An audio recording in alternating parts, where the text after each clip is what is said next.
So can somebody help me with my feed, please? With your feet? Yeah, they don't treat Drake like this. They don't treat motherfucking Drake like this, guys. To help with God. the feed. They don't treat Drake like this.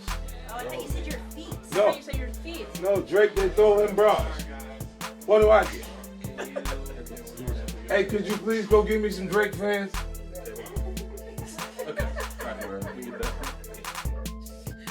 Shit just don't feel right. I need to feel special around here. I need them to treat me like I'm Drake. Yeah, that's right. Drake get bras every night. Bras every night. I used to get bras in the beginning of my career. What are you doing? This is your fault. I know that whatever you... Can we coordinate a production that's hot enough for me to get bras every night like Drake? I'm on now? Yes, sir. You're good. Thank you. I appreciate you. Thanks for helping me out. Anytime, sir. Finally, you treated me like Drake. Like Drake. No, treat you better. No, now they treat me like I'm Drake. That's what A lot of people who contributed to that thing. Like there's people who inspired me. You know, obviously 50 Cent, you know, 21 Questions will probably be my most inspiring example of a guy, you know, who's not supposed to be singing and girls loving it and going crazy. Feels it. Don't think that there's not a backlash to being successful in hip-hop culture like this. It's created by the artist community itself.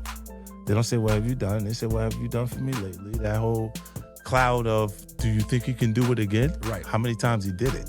That's what I was trying to get to. It's like after a certain amount of time, after the massacre, after all these records are big, you've hit 4 times. Now it's almost like we're just waiting to be able to say you fell off. Yeah, and you go, okay, well, this is the Drake position right now.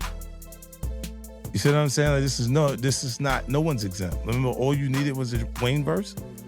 You don't hear the Wayne verse so much. You see what I'm saying? Like it starts to shift, and it's the other artists, new artists is coming that don't embrace the material. How unprecedented is Drake's run though? Like this has never happened before this long. Yeah, this is broken. Our whole culture is broken. They're finding a new way to do things. It's almost, he's a hybrid, right? Being a rapper and an R&B singer at the same time, and then it's easier to stay longer being more R&B singer than rapper. You see what I'm saying? Like if you, the other way around, look at all of them. They got the same tattoos. They got the same energy. Matter of fact, you want to see somebody go to jail? Tell Trey Songz he's an R&B singer. Tell Chris Brown that. Like you think they're soft, and watch them go to jail. Right. So you look and you go, it's just we're in a different period where it's like, nah, I do this, and the melody. You got so many artists that using the auto-tune, they're rappers technically, but they sing it on the record to get the auto-tune, that vibe that's going on. It's almost both at the same time. Who can do both? In the world of hip-hop, controversies often swirl around the lives of its biggest stars. And when a titan like 50 Cent speaks out, ears perk up. Lately, the rap mogul turned entrepreneur has ignited a firestorm by shedding light on a purported connection between music industry heavyweights Diddy Drake and a figure lesser known to the public, Lucian Grainge, chairman and CEO of Universal Music. Group Ines Media expose 50 Cent has alleged that Grainge plays the role of a sugar daddy, facilitating lucrative deals and opportunities for artists under his purview, with tensions escalating and speculation rife. This revelation has sent shockwaves through the entertainment world, prompting questions about the dynamics of power and influence in the music industry. What's going on, my brother? Oh, man. Yo, it's Groove here? Yeah. Happy birthday to you. Woo! Happy birthday to you. Woo! Happy birthday. It's fabulous. The only nigga that got the name that I want. Name it. Happy birthday to you. Thank you, my brother. Yeah. Let's take a shot for that, Pop. My mouth a little dry. Drink some more. But No, it's your show today. The one thing I've been you got questions? Groove, come here, bro. Yeah, fat. And when you do it, he says things, he doesn't even know what he's saying is like fruity. Fab talk to the floor, you fit. Hey, yo, Rastafari. Hey, yo. Don't do that. Yeah, that's why I said let me pick it up. was talking to the floor. I was picking up from right there. This I gotta pick it up from right there. Look at this nigga. Fab big groove. Go ahead. No, bro. Killing him. Come tell the story. Bro, we're intoxicated. Listen. Bro, we helping me build that beautiful, nice guy, Rastafari brand of yours, huh? I see you, man. I'm walking in at that hallway right there. Bag at? Mr. Lee, Yeah, I love this drink. Where you put my Chance with you. bag I like at? when you like this, Daddy. Yeah, where you put my bag Daddy, at, I like Mr. when Lee? you Oh, it's right here, scrambling it's and right here. scraping for shit. No, I got I notes like and that. shit. You know, I've been practicing. I got Yeah, notes there you and go. shit. Got your notes. Okay, yeah, I'm not gonna go over that one. Make a That wish. one. Just blow it out. It's your No. birthday every day. Every day's your birthday on Drink Okay. Champs, goddammit. I'm in. Okay. We ain't fucking with that. I got notes now. I'm trying to get my life together. I want to taste the vegan Yo, cake. Fendi, what's going on? You know what I'm saying? Like, so when we gonna get the chance to, to kick it, like we can just hang out. And he was like, yo, why don't we like go shopping? Shit, I mean, like I pay for it. And I was like, this just saying. Yeah, I thought he needed some clothes. 50 Cent has for a long time been vocal about Diddy sus behavior, and for a long time people dismissed the former Goonit rapper as being a hater. However, recent developments seem to vindicate the rapper rumor. It seems the time has finally arrived for Lucian Grainge to step into the spotlight. Courtesy of 50 Cent Gray, often overlooked despite his significant New Gray influence, found himself embroiled in controversy following a lawsuit filed by Lil Rod against Diddy earlier this year. 50 Cent didn't mince words, painting a vivid picture of Range's ties to the rap world's elite, particularly Drake and Diddy. As 50 Cent revelations continue to reverberate, it's becoming clear that the narrative surrounding Grainge goes far beyond the confines of the Diddy lawsuit. With each new detail, the music industry's inner workings are laid bare, prompting a closer study of the forces at play behind the scenes. Vibe, like just see where I look back on where I became. Did you miss me, though? For real, because it seems like a thing. I with miss this partying birthday with party. Puff, man. Man, but I'm talking about for your birthday. Huh? Why won't you party with me for your birthday, man? Okay. He telling me we gotta kick it, and he was like, yo, why don't we like go shopping or something? I mean, like I pay for it. And I was like, this just saying. Luke from 2 Live Crew. Yeah, he said he was to leave early. Yeah, when Luke from 2 Live Crew is leaving early, like you got a wild party. Big deviance is all catching hell in 2024. It's up for all of them. It don't matter if you Diddy or There's a prevailing theory circulating that Diddy might just be the tip of the iceberg in a much larger, darker operation within the music and entertainment industry. While Diddy's name often surfaces in lawsuits and scandal, there's speculation that he's merely a pawn in a game orchestrated by more powerful figures. These allegations suggest a network involved in trafficking, casting, and shadow over the entire industry. For instance, the recent lawsuit filed against Diddy by producer Rodney Little Rod Jones. What's intriguing is that the lawsuit doesn't solely target Diddy. It implicates a slew of defendants, including Lucian Grainge, CEO of Universal Music. Lil Rod's legal filings repeatedly mention Lucian painting a suggestive picture of a close relationship between Lucian and Diddy. Perhaps even more than mere professional camaraderie, the Lil Rod lawsuit accuses Combs and his entourage of sexual harassment and assault as well. Other unlawful conduct based on the producer's time working with the hip-hop mogul on the Love album, Universal Music. And its CEO, Lucian Grainge, were also named as defendants in that lawsuit. It claimed that the major had sponsored and Grainge attended parties at Combs' home where sex workers and underage girls were present, and the drinks of female guests were routinely drugged, adding to the intrigue. Lil Rod made further shocking claims in his lawsuit. He asserted that during the alleged parties, Lucian Grainge was aware, or should have been aware, that Diddy was distributing bottles of Dion tequila and Crow vodka laced with illicit substances, but the plot thickens, or should we say takes a darker turn. Lil Rod alleged that during his time in Diddy's inner circle, he found hidden cameras in every room of Diddy's residences. Even more startling, Lil Rod asserted that Diddy owns recordings not only of Lucian Grainge, but also of other high-profile individuals, including music label executives, politicians, and sports. In Lil Rod's narrative, Grainge and other defendants are not bystanders. but active participants in Diddy's alleged criminal activities. He accused them of providing substantial financial support, thus allowing Diddy's illicit ventures. Furthermore, Lil Rod remembered seeing Lucian and Ethiopia Habda Mariam, CEO of M-Town Records, at recording studios where Diddy allegedly hosted debauched gatherings. Yeah, that is weird, man. I never knew about that, man. You never told me about that, man. But to get back to this lawsuit, right, Lil Rod, he also alleges that, you know, Diddy, he will grope his genitals and he will grope his anus. My man, I didn't understand that one right now because his anus is your asshole.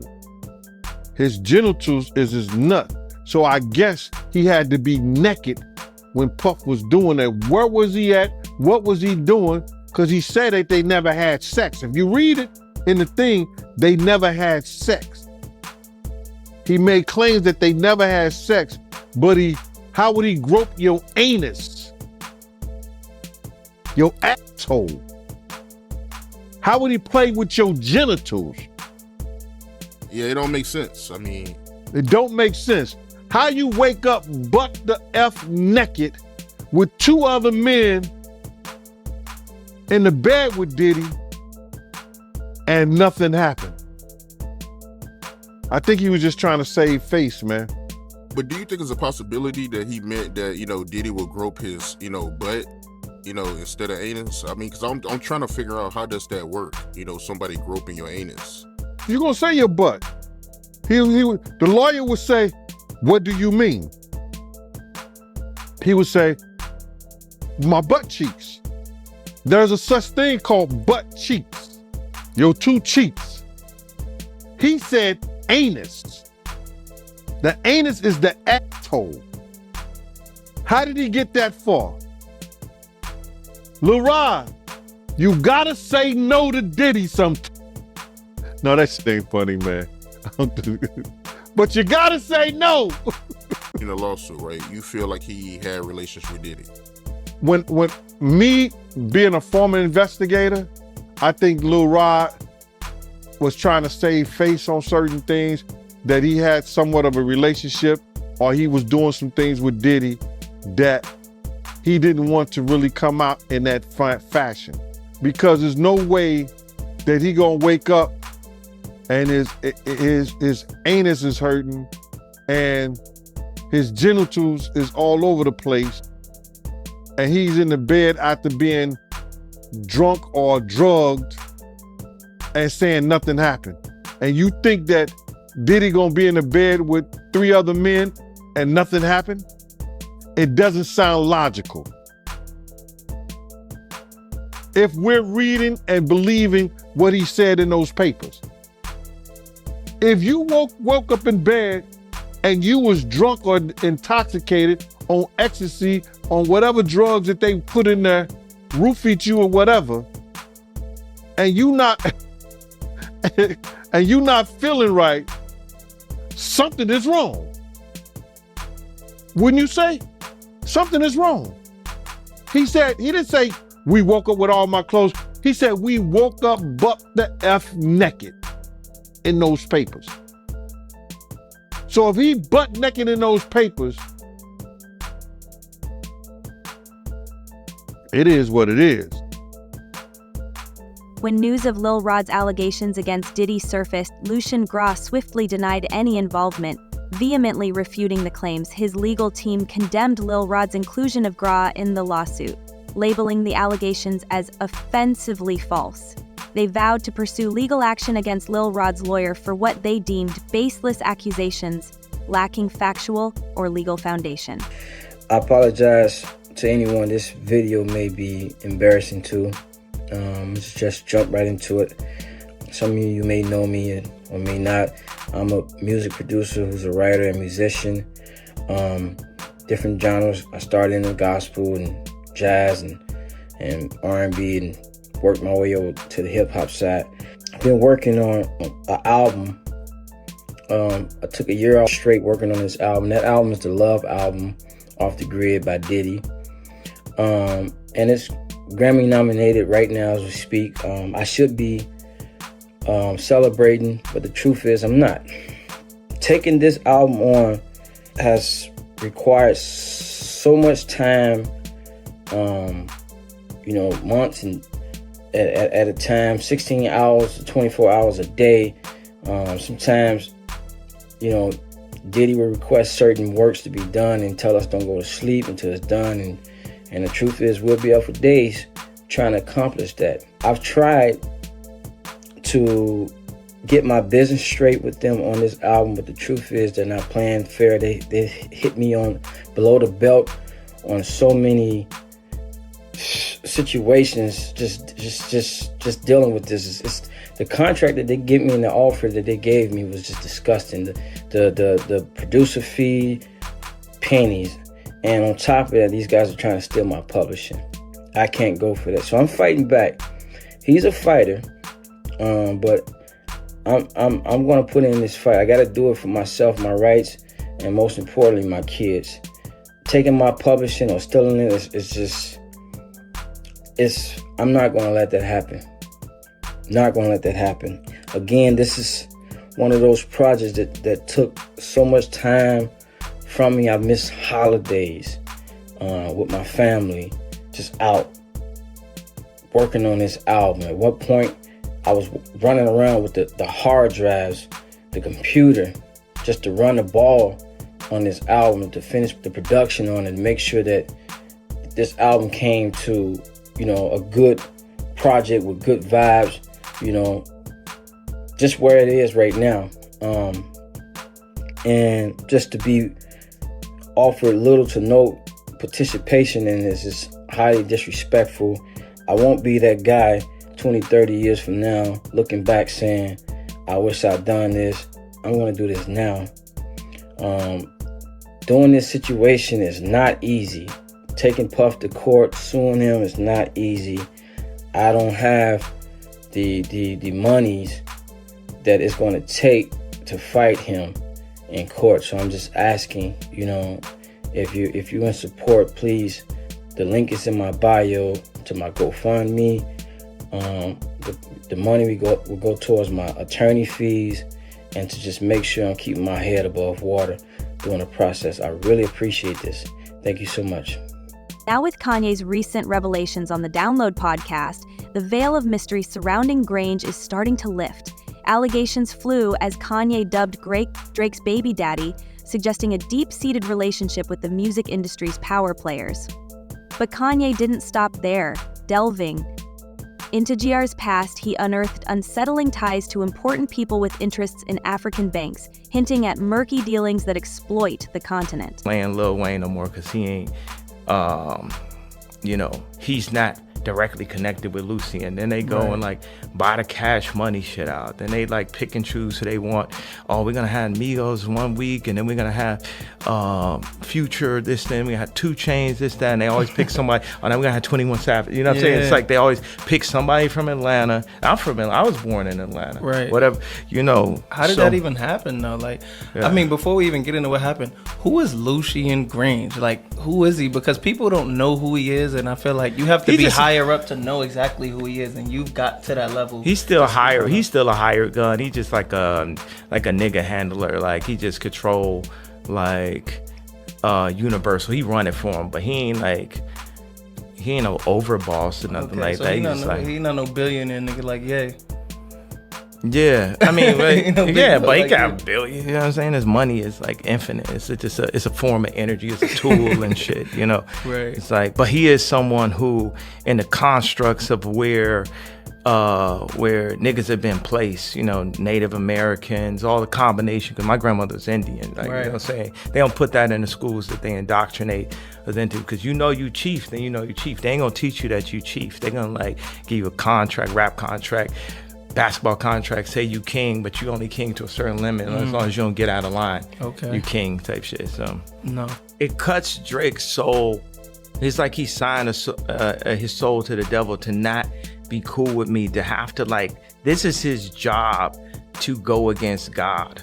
Drake has a rich baby daddy named Lucian and Universal. So this man right here is Sir Lucian Charles Grainge. He's been the CEO of Universal Music Group since 2010, so you know he done seen some shit. So I had to go to the damn documents. I had to see if this man was actually named, and he is. As you can see, it says Lucian Charles Grainge, and it also says Universal Music Group. I don't really know this guy that well. Lil Rod's lawsuit has thrust both him and his record label, Universal Music, into the spotlight. It's worth noting that Universal Music Group holds the title of the largest music company globally, standing alongside Sony Music and Warner Music Group as part of the esteemed Big Three record labels. However, Universal Music, like its counterparts, has weathered its share of controversies, including allegations of price-fixing Piola and purportedly ignoring artist termination notices while continuing to profit from their music without consent in the hierarchy of power. Lucian Grainge stands as one of the most influential figures in the music business. Yet even he has superiors. In a recent exclusive chat on the Download podcast with host Jalal Alali, Kanye West shed light on Grainge's situation. And the forces he answers to. Kanye delved into Gray's role as the mastermind behind Drake's career, dubbing him Drake's sugar daddy. But Kanye's revelations didn't stop there. He hinted at a deeper network of influence by talking the entities Gray serves. Well, Lucian worked for people who control the banks in Africa, who keep, oh my God. Think about it. We had Black Wall Street, we had Harlem, we've been gentrified, and we ain't really been pulled together since, other than to maintain what they call the black vote, which you don't have an opinion in the vote. And then they get all these celebrities, they go on TV like, we got a problem with his political opinion. He's out of control. He's bipolar. He's anti-Semite. He's whatever they want to call somebody to try to get people to not listen or have, take away the influence. So again, who do you think wins that I battle? win. I got some shit from Drake and don't nobody want it with me. Hold up, what you mean you got some shit for Drake? You got some of shit course. for Drake? It's all, like right now? Like you got some shit ready for Drake? Can we listen to the shit you got for Drake? I shit on him. Fuck him. Like I told you, I put the shit in. I said, fuck this nigga. It's fuck this nigga. And I like him. You know what I'm saying? But it's like, it's always like, fuck this nigga, the little slick shit he be doing. Fuck all that. And that's what it is. But Kanye's claim that Lucian Grainge is Drake's master stems from Drake's affiliation with Young Money Entertainment, a label under the Universal Music Group umbrella. This isn't the first instance of Kanye criticizing Universal for what he perceives as oppressive practices. In September 2020, Kanye launched a Twitter tirade against Universal, even going as far as sharing nearly 100 pages of contract documents with the label. These documents revealed his previous ties with Universal Music Group, which served as the parent label to Kanye's God Music label until his departure in 2021, shortly after ing his contract grievances to Kanye. Kanye directly targeted Universal, likening the music business to a modern form of slavery. In a tweet, Kanye demanded to see the contracts of artists under Universal and Sony, underscoring his belief in systemic exploitation within the business. Ain't no rules for that, nigga. Anything you say wrong about Drake means it's wrong about Drake. Niggas wrote for Drake. Yeah. Anything you can point to say is wrong about Drake, that means you delete Dr. Dre. That means you delete motherfucking Puffy. That means you delete a lot of niggas. It's in the foundation of what we be cool. What's cool? So I would look and say, you can't question him because of the things that we've seen going on, and we accepted and embraced it, and it's the coolest shit about our culture. You see what I'm saying? Like you looking and you say, you point it, you say, oh, this nigga got writers or nigga got whatever. Come on, man. A lot of niggas said shit that they didn't actually write. Who gives a fuck? If you were smart enough to say that line, my nigga. You were smart enough to say that line. That other nigga wouldn't even been a hit if he said it.